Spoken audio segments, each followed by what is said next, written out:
have the highlights. The news headlines in association with...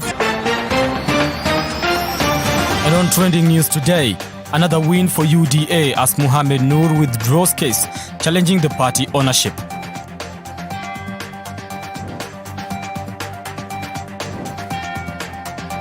No interfering with the constitution. ACK bishops come out to challenge the postponement of elections. We can now have the bread. Stiff competition from supermarket bakeries leads to reduced bread prices. In touch with us on our social media handles at Amoy Brian, bringing to you during this bulletin. Also, we are live on Facebook at Lookup TV. You can also share with us your feedback on our SMS number 20374. Let's get started. Now, the dispute over who owns the United Democratic Alliance has been amicably resolved after the appellant Ahmed Noor withdrew the case. Now, Noor, who is the former chairman of the party, had moved to court to reclaim the party. That had rocked the United Democratic Alliance party has been resolved after the former chairman Mohamed Noor, who had filed a case challenging the Gazette notice changing the party's leadership, withdrew the case. According to a legal document signed by lawyers from both parties, the appellant Abdi Noor indicated he was satisfied with the Gazette notice changing the party's leadership. The document reads, and I quote, "The appellant is satisfied that the decision of the respondent via the Gazette notices number 123, dated 29th January 2021, and Gazette notice number 0739, dated 19th March 2021, was lawful." End of quote. Former UDA chairman Mohamed Abdi Noor had moved to court to challenge a decision made by the Registrar of Political Parties, claiming that it had unlawfully made changes to the party's National Executive Council officials. He had asked the political party's disputes tribunal to revert UDA, which is associated with Deputy President William Ruto, to him. In a sworn affidavit dated 12th July 2021, Noor said, and I quote, "I am aware on my own knowledge that the Registrar of Political Parties unlawfully made changes to the party's National Executive Council officials through Gazette notices 1233, dated January 29th, 2021, and 2739, published on March 19th, 2021. End of quote. Noor had accused the current UDA officials Johnston Muthama, or the party chairman, and Secretary General Veronica of unlawfully taking over leadership of the party. The move has brought about celebrations in the UDA camp, with Elgeyo Marakwet Senator Kipchumba Murkomen celebrating the settlement which had threatened to destabilize the party. He said, and I quote, "The small matter between Mr. Abdi Noor Mohamed and UDA Kenya has been resolved amicably." End of quote. The ruling by the political party's disputes tribunal served to end Noor's claim of ownership of the now thriving UDA party. Brian Amoy, Lookup TV, Nairobi. Now, moving on, the Labour Court has halted the recruitment and appointment of a new CEO for the Law Society of Kenya.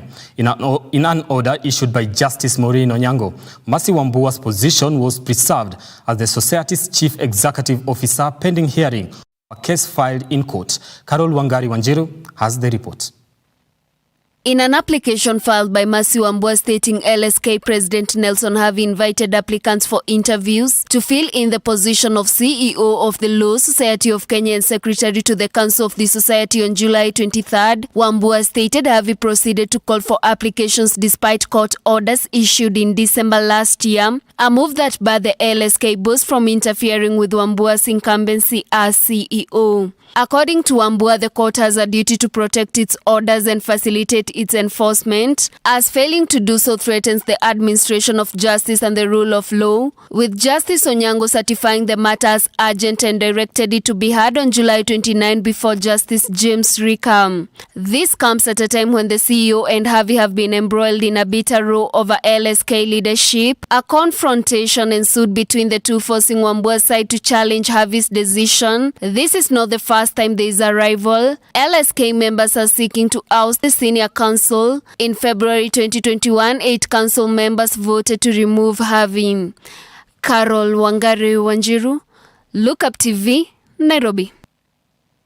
Now moving on, still on political matters, the NASA coalition has for a while now been hanging on a very loose thread as the affiliate parties have come out to declare their exit. But on Friday, Wiper Party suspended the parliamentary group meeting after talks with ODM leader Raila Odinga. Now, does NASA still stand a chance for a reunion? Nancy Nelima with that detailed report. The grand plan to exit NASA has been underway by Musalia's ANC, Wetangula's Ford Kenya and Kalonzo Musyoka's Wiper Party, the One Kenya Alliance hopefully being the political vehicle to deliver a president come the 2022 general elections. In a meeting held on Tuesday by the Oka Party chiefs, there was a stalemate on whether they would work with ODM leader Raila Odinga or not. Sources now reveal that Wetangula and Gideon had indicated that they would not have a problem teaming up with Raila again, signaling a deep-seated differences that Oka will have to confront before next year. The Wiper Party was on Friday set to hold a PG meeting where they would announce their exit from NASA, but the meeting was halted and adjourned following talks between Kalonzo and ODM boss Raila. Could Wiper Party be softening the hard stance it had taken before? Raila's strategists believe that a solid backing in Ukambani Coast, Nairobi Western, Nyanza and at least half of Mount Kenya votes will be enough to propel Raila to State House. Wiper Party is said to be weighing carefully its position ahead of the elections and position itself right so as not to lose the benefits it enjoys from the NASA coalition. Kalonzo's next move will determine how the One Kenya Alliance proceeds. Nancy Nelima, Look Up TV, Nairobi. Now moving on, the Anglican Church of Kenya members has warned against postponing next year's general election or extending President Uhuru Kenyatta's term, noting that the 2022 general election has to be conducted on the exact date, as stipulated in the Constitution. Now the members called on those seeking the postponement of elections to allow the Independent Electoral and Boundaries Commission to proceed with the preparations underway. Carol Wangari Wanjiru has the report. Calls to postpone the polls by a year or two so that the BBI bill can be passed has triggered mixed feelings among different leaders, with DP William Ruto terming them as the language of impunity. Ile walituambia ni priority ya kubadilisha katiba ndio ipatikane mamlaka na ipatikane vyeo, ndio imeleta sisi mahali hapa tulipo sasa, kwamba madeni inarundika, vijana wanahangaika, kina mama wanahangaika, uchumi imeenda chini kwa sababu ya utapeli wao. To others, it has come as a glimmer of hope, considering that the fate of BBI hangs in the balance at the Court of Appeal, which will deliver the judgment on August 20. A move that has seen ACK bishops led by Archbishop Jackson Sapit call on the government to ensure that the IEBC is provided with adequate resources to ensure proper preparation for the polls, as the country cannot afford another disruption after COVID-19 and locust invasions. However, allies of ODM leader Raila Odinga have also insisted the elections must be held in accordance with the Constitution. President Uhuru Kenyatta previously had stated that there is no intention of extending his stay in office. However, Kotu Secretary General Francis Atwoli has been vocal in calling for the postponement of elections, arguing that it is out of the reality that the outcome of such elections would have a negative effect on the welfare of Kenyan workers. Earlier, the church had expressed concerns for over the inadequately constituted electoral body a year to the election, but Sapit noted that the ongoing process to recruit more commissioners is encouraging. Carol Wangari Wanjiru, Look Up TV, Nairobi. Well, thank you so much, Carol Wangari Wanjiru, for that report. Now, that report brings us to our first break here on Trending News. We'll be taking that break, but when we come back, I'll be reading some of your comments and also bringing you up to date with some sporting action. Stay tuned.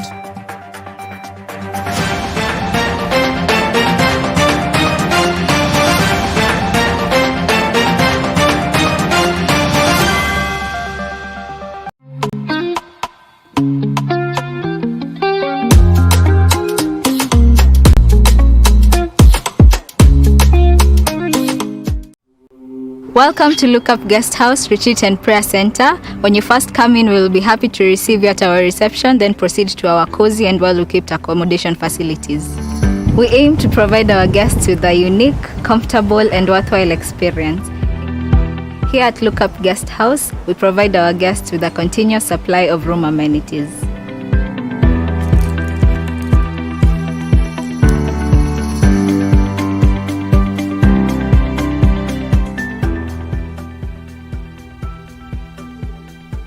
a cool environment for all your retreat activities.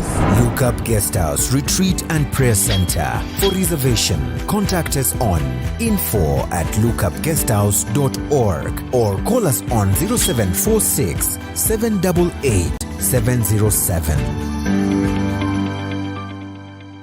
Revival Sanctuary of Glory presents the 17th Burning Fire Conference from the 18th to the 25th of July at the Revival Sanctuary of Glory, Riruta, from 8 a.m. to 8 p.m. The theme will be Recovery All, hosted by Bishop Dr. Ken and Mercy Ken, alongside guest speakers Apostle Patrick Mureithi, Bishop Julius Tinkoi, Reverend Dan Mwirigi, Pastor Baraka, and guest singers Sarah Karanja, Boni Mwaitege, and Sarah K. For more information, call us on 0722 392 375. Like, follow, subscribe, click the notification button. Join the Look Up TV movement now.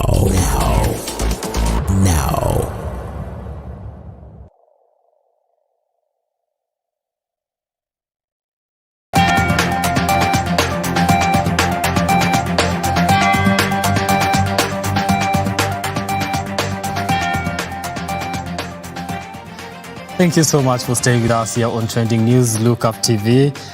Remember, you can get in touch with us on our social media handles, Satamwai Brian on Twitter at Look Up TV. Our SMS line is 20374. Send us your text. Tell us exactly where you're watching us from and what you think about the stories that we are bringing to you. Now, moving on. A Milimani court has ordered the removal of 748 air service from a property in the Jomo Kenyatta International Airport until a dispute between the airline and national courier KQ is heard and determined. Now, Milimani Court's Principal Magistrate D.M. Kivuti also ordered JKIA Airport Police Station OCS to enforce the orders.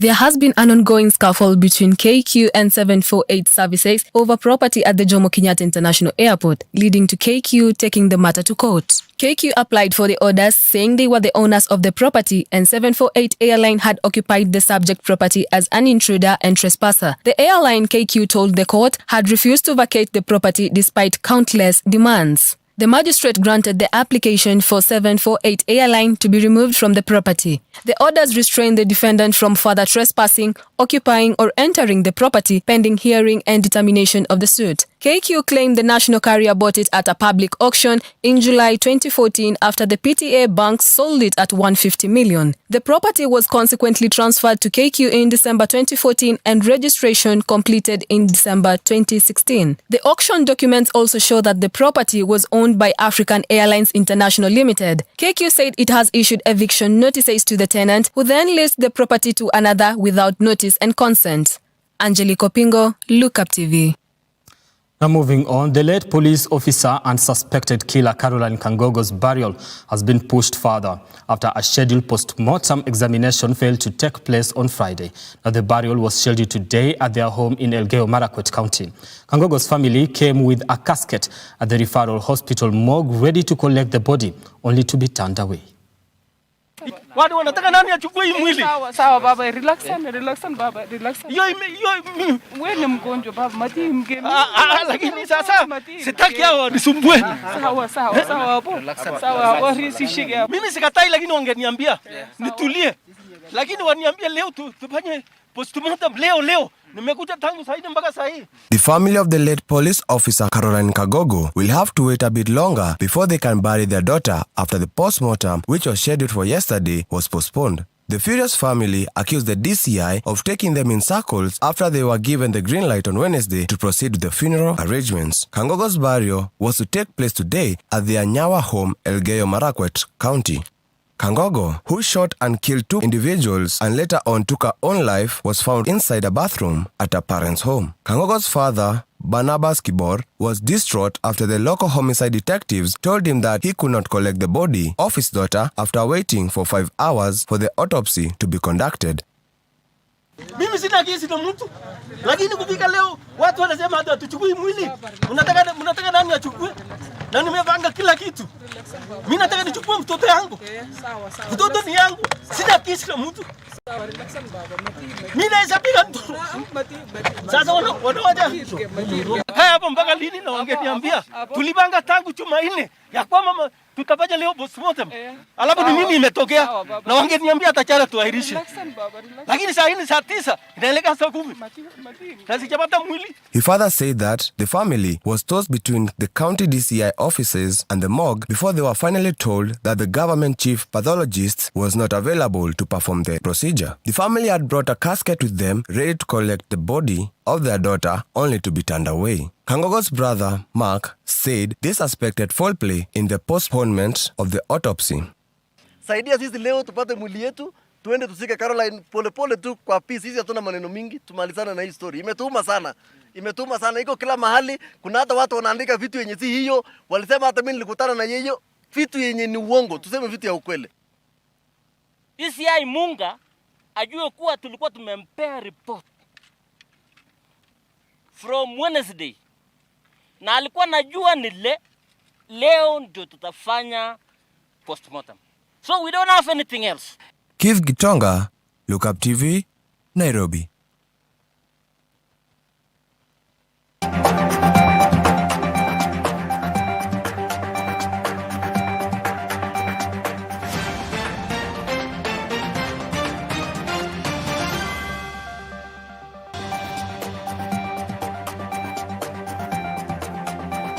Sports.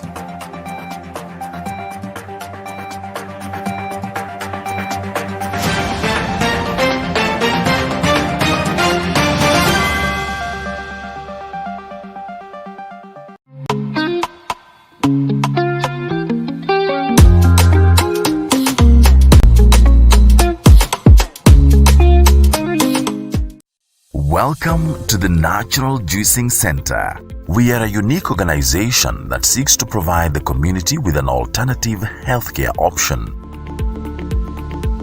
We specialize in the use of a natural holistic system that focuses on building health through cleansing and nourishing of the body.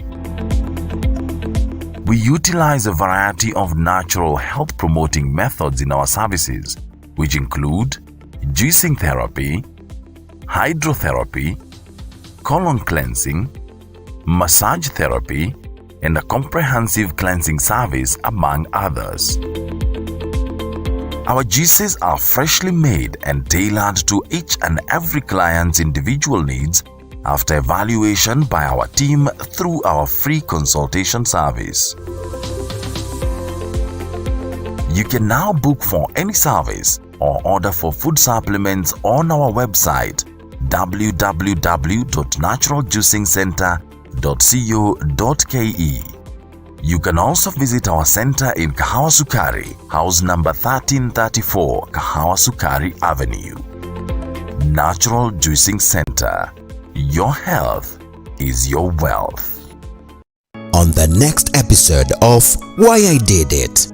It has almost been 1 year since the Great Transformation, and for Mark Mbudhia, hope, freedom and a changed life is the slogan that he lives by, knowing all too well that the drug recovery process is an everyday journey. Once you've taken something, you feel like you need it more. I could skip even education for just those things to sell and make my own money. So, but even sometimes I was almost looked for by the area of the South Sea area, the cops. Why I Did It, Saturdays from 8 p.m. only on Look Up TV. Like, follow, subscribe, click the notification button. Join the Look Up TV movement now.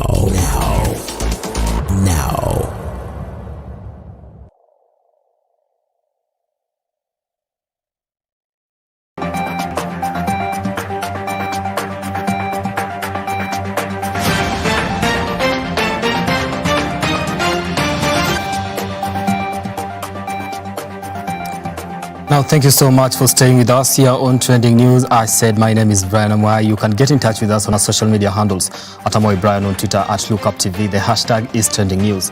Tell us what you think about the stories we're bringing you today and where you're watching us from. We are live also on Facebook at LookUpTV. Now, moving on, the United Nations Food System Pre-Summit is set to begin from the 26th to the 28th July. From Italy.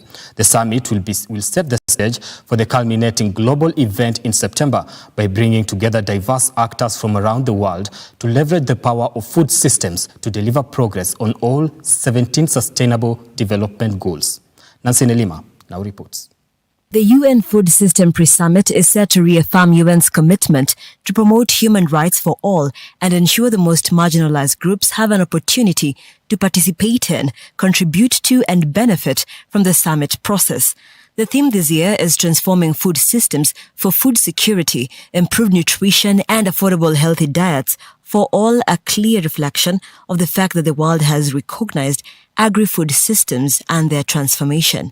According to UN Secretary-General Antonio Guterres, the pre-summit has been dubbed People's Summit as it seeks to bring together youth farmers, indigenous peoples, civil society, researchers, private sector, policy leaders, and ministers of agriculture, environment, health, nutrition, and finance, among other participants.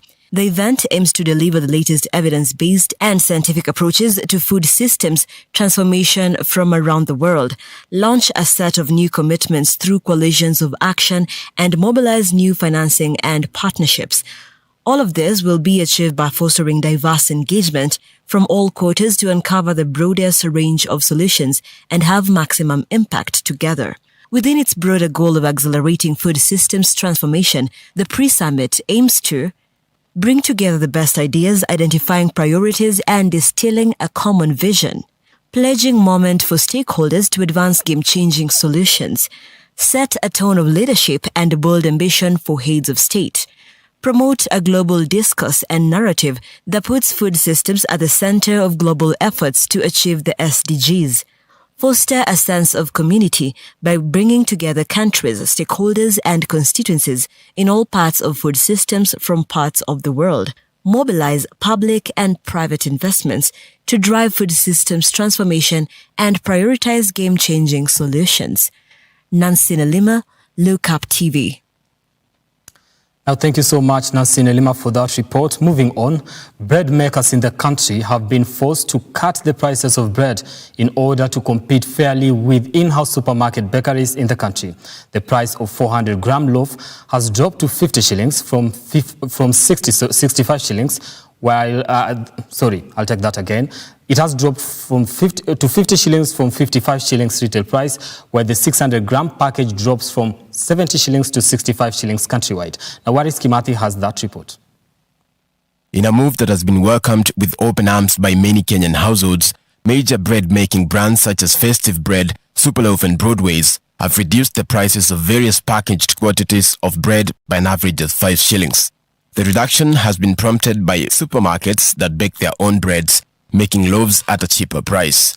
The 400-gram loaf from major confectionaries in the country has dropped from 55 shillings to 50 shillings, while the 600-gram package sells at 65 shillings, down from 70 shillings retail price. Bigger loaves such as the 800-gram bread will also cost less. Back in January, bread prices from major industrial bakers went up for the first time in 4 years, following a drastic increase in the prices of wheat across the country. However, supermarkets have since maintained the initial prices of the bread they make in in-house bakeries, prompting a shift in where many consumers buy the widely consumed product. Bread makers such as Festive and Superloaf are scaling down their bread prices in order to compete for consumers with in-house supermarket bakeries. Waris Kimathi, Food Thursday. That 50 shillings or rather is not a difference. They would have hoped or rather wished it dropped to 40. Moving on, let's get a little bit sporty. Kenyan sprinter Mark Otieno is ready to hit the track in the Tokyo Olympic 2020. The 28-year-old Kenyan sprinter is hoping to shine in the 2020 Tokyo Olympic, which kicks off today in Japan. Ocheng Sylvian with more on that story. It's just nowadays to the D-Day, with only 100 meters preliminary round penciled for July 31st at the Olympic Stadium. Otieno, who is representing Kenya alongside Ferdinand Omanyala in the men's 100 finals, is confident that he will make his countrymen proud after his last training session in Kurume, Japan. Hey guys, just had my last session of the week, so tomorrow I'm resting, traveling back on Thursday, so training is going on so well. I was just trying to work on my last 30 meters of the race, so right now I can say that I'm ready. So hopefully next week, doing my final touches, preparing towards the competition, so I'm just feeling good, I'm feeling great. The weather is nice here today, as you can see. The sun is out, it's not really out, but it's quite cloudy, of which that's what we want. It's a bit warm today. A little windy, but we really like how the weather is today. So I'm feeling great, feeling awesome, looking forward to next week. Cheers! The last 4 years have been monumental to Otieno's career. It is over the period that he clocked his personal best time in the 100 and 200 meters race, first running 20.41 seconds in the 200 meters at Kasarani on June 10, 2017, then improved his 100 meters personal best time to 10.05 seconds, all at Kasarani during last month's Olympic qualifier, and is expected to perform well in the competition. Last week, the sprinter received 1 million Kenya shilling sponsorship from Safaricom as part of a deal which will give him access to the best quality shoes, support his training needs, and cover his logistics to allow him attend other competitions. Safaricom also unveiled 20 million Kenya shilling sponsorship for the team that will represent Kenya at the Olympic. The sponsorship fund have been used to cater for the team's ceremonial kits. Watching Sylvian, Look Up TV, Nairobi. Now we have come to the end of our bulletin today, but before I do that, or before I walk away, let me go through some of your comments. Thank you so much for watching. Wanjiru Agosha says, watching from Amboseli Gardens, thank you so much. Cindy Wangeshi says, those church leaders are right. Why can elections be postponed? He's watching from Ruaka, sorry. Rehema Baraza says, great job, bro. Tuned in from Kawangware. Thank you so much for tuning in. Ochieng Sylvian says, postponing elections is not a remedy for the COVID-19 pandemic. The solution lies in rolling out a comprehensive vaccination program that will ensure more Kenyans are safe from infection and ready to engage in their everyday hustles. Keith Nyaga says, it's sad to see Kangogos family didn't get the body of their deceased daughter. I hope their cries will be heard and carry out the burial later. I have something else here on WhatsApp. Yes. Elizabeth is watching. Thank you so much, Elizabeth. Yes, and also Justa says they are watching. Thank you so much for making time for us. Let's look at some of the trending topics because we are on trending news. What's trending today is Masculinity Saturday. That is trending on number 1, where men are advised to not to be simps. I got that right. Also, we have Kalonzo trending and also Robert Alai trending. Robert Alai is trending following the drama that happened yesterday with Ringtone Apoko, the gospel singer, where they had an altercation. Kalonzo is trending because Wiper postpones PG meeting after Raila holds talks with Kalonzo Musyoka. Somebody else on that Kalonzo trending say Kalonzo has partly rejoined NASA because of Raila's made in Kenya economic philosophy. He shares the same belief as him. And Robert Alai, because of that, I mentioned that. And yeah, I think those are the most important trends that you're having on Twitter today. Thank you so much for making time for us. My name is Brian Amwai. I now leave you at this juncture and see you when I see you. Have yourselves a lovely afternoon.